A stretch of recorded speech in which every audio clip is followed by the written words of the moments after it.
these lithic artifacts, these ancient stone tools on the seabed. Is this going to help us understand what's essentially a missing part of Indigenous history in Australia?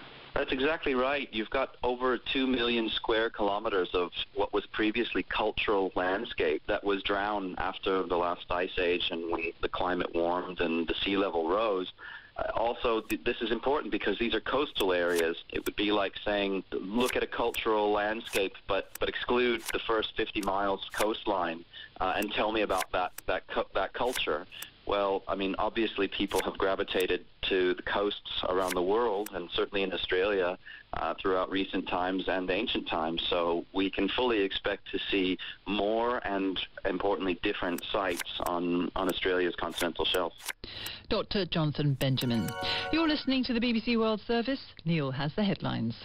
President Putin is heading for a resounding victory in Russia's referendum, opening the way for him to potentially stay in power until 2036. Gunmen in Mexico have shot dead more than 20 people at a drugs rehabilitation center. And coronavirus restrictions are being tightened in large areas of California after a resurgence of cases. 10 suburbs in the Australian city of Melbourne have been placed into lockdown once again after a spike in coronavirus infections. Police are now stopping people on major roads to make sure they're authorised to enter or leave the designated areas. Australia has been relatively successful at containing the spread of COVID-19 until now.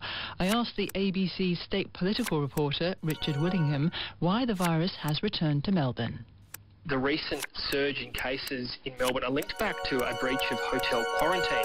So people returning to Australia from overseas are required to be in mandatory hotel quarantine for 14 days. They cannot leave, and that's patrolled by security guards in Victoria. In other places, it's the Australian Defence Force and police in certain states.